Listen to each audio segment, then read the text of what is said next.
Frauenheld so wie James Dean. Ja, Frauenheld so wie James Dean. Ja, ja, ja.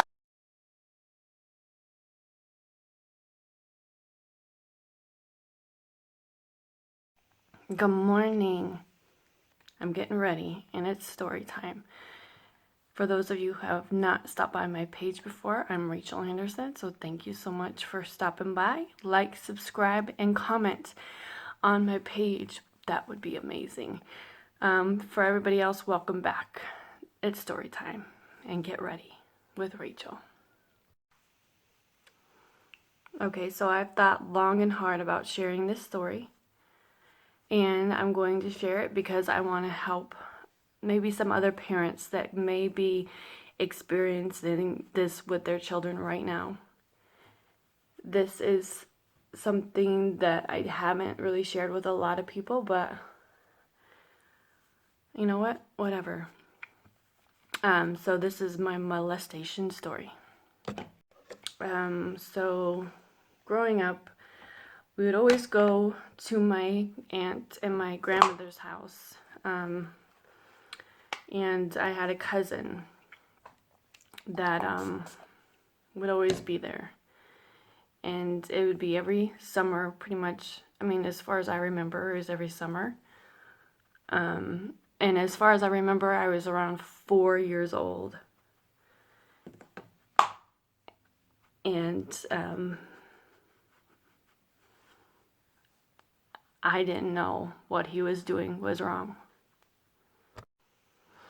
So every summer, we would go down and visit. And to my recollection, my cousin was much older than me. I want to say 15, 16. I'm not sure. I don't remember. But every summer I would find myself in the back of a truck with his hands down my pants and my hands down his pants. And I remember him telling me not to tell anybody because nobody would believe me anyway. And it's what people do if you love each other.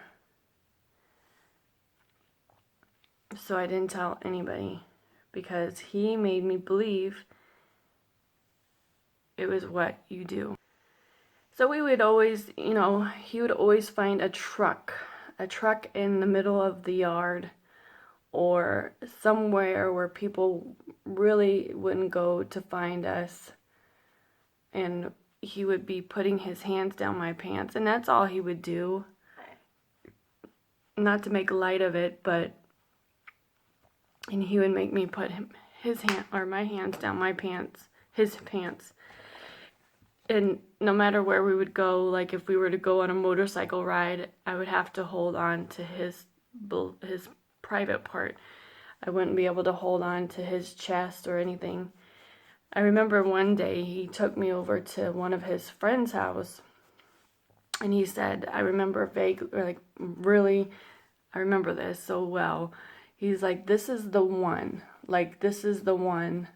And I didn't know what he meant then, but pretty much he was saying, like, this is the one that I do it to. This is the one that you can do it to. And he his friend, kind of touched me inappropriately. And I can't remember what exactly happened. I think I blocked it out. But then we rode back on the motorcycle, and I held on to his private parts. I remember wanting to tell somebody so badly that I tried everything. But there's one time where we were like on a pull-out couch, and my older sister was in the bed, and my younger sister, I can't remember if my younger sister was born or not, and if she was pretty young.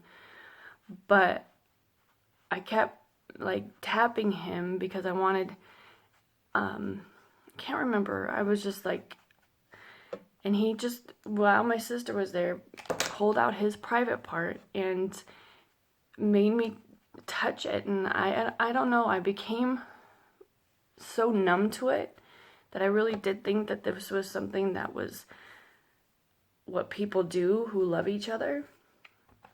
And I remember just being so much inside of myself. I turned into some other child. Like I wouldn't talk to anybody.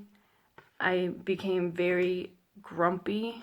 My mom, I remember vividly, my mom buying me a bear, the Grumpy Bear, from, oh gosh, what is it? The cartoon. I don't know. They had different bears, Happy Bear, Grumpy Bear. Anyway, she bought me Grumpy Bear, and she was like so excited when she bought it. And I was taking a nap, and I remember her calling me out to the living room or whatever.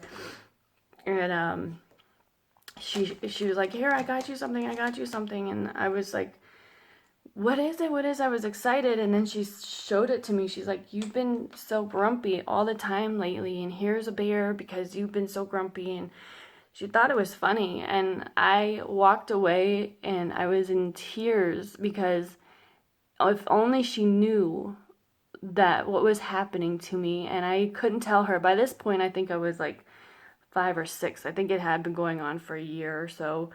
And she thought it was so funny. And I was like, this is what I can't tell you, but every time we go to Grandma's house, and every time we go to Grandma's house, there's times where my mom would drop us off, and my mom's a crier, so she would cry. And honestly, I felt like she knew what was happening to me, and that's why she would cry. So I would be like, wow, so she's really allowing this man, or this, my cousin, to do this to me, and I have to do this to him. And she's crying because she knows it. And she, I really thought my family knew. And I think it, for years it went on. And so I'm just wanting to share my story, because if you see a difference in your child, if you notice your child going inward and not talking to you anymore, or changing, you need to talk to your child. You need to say, are you okay? You need to sit your child down and say, is somebody hurting you? If she or he starts to act differently around different family members, notice it. Like, if my mom would have noticed the signs, she would have noticed something was definitely wrong going on with me. Like, I would not talk to anybody because I was just so hurt, and I didn't know I could talk to people. And of course, he's telling me that nobody's going to believe me, and it's not that big of a deal. Everybody does it to each other if they love each other. So the things that he's saying to me make me believe that, this is what's happening and this is what's going to happen. And unfortunately, I never told anybody until my other grandma from my dad's side. I told her, and she finally told my mom. And then my mom, see, it's her twin sister son who was doing this to me. And to this day, my mom has never told her sister. To this day, my mom feels like it's better to keep it a secret than to tell anybody. So, when you also do that to your children, you also make them feel like, they're not important enough to tell the truth, to get it out in the open. I don't know why she feels that way. And I don't know if I care anymore, to be honest, but I would love to know why he did it to me, why he chose me to do it to, and I don't know. I need parents to validate their children.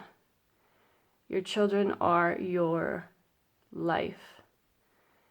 You gave life to them. They don't deserve to go through anything without validation. So I tell my story in hopes that a parent out there or a child out there, and I want to say right now, if you're being molested by anybody, go get help. Go tell somebody. Go talk to somebody. It is not right. You do not deserve what you're going through.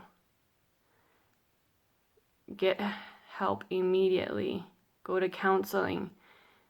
If your parents don't get you counseling, find somebody who will. Find a teacher. Find somebody. You deserve to work through this. I haven't ever been to counseling for it, and I wish I would have. My whole family we just brush things under the rug. We don't confront anything. Nothing exists. So I pray that if you're going through this right now, I'm sharing my story only to hopefully help other people and other kiddos. And I'm telling you right now, if your kids are retracting, or if they're rebelling, or if there's a sudden change of attitude, talk to them. Don't just assume that, they're just a teenager or they're just going through a phase. No. They need to talk, but they don't know how. So please, parents, open up with your children. They don't deserve any of that. And children, get help. You don't deserve any of that. Nobody should be touching you. Nobody. And you should not be touching anybody. You need to talk to somebody immediately. Please. I'm begging you to talk to somebody and get help. And confront that person. If you're older, I would just love to ask him why. At this point, I don't know if it matters. But I just want to know, was I that naive? What made him choose me to do it to? What made him go, you know what, I'm going to do this to her, and I'm going to manipulate her to believing it's okay. And it's so sad. I can't believe somebody can alter somebody's life like that. Do not, you sick MFers, get a life and do not ruin a child's life. So if you're going through this right now, I beg you to get help. Tell somebody. Don't allow this to happen another day. You deserve better. So thank you so much for watching my video. I do my makeup as I'm getting ready or as I'm telling my stories, because sometimes they are heavy. And sometimes I don't want to be on here crying. And for all those that are going to hate on this video, I'm going to go ahead and delete. And I will report any hate, anything that, trolls, just don't. Alright? Okay.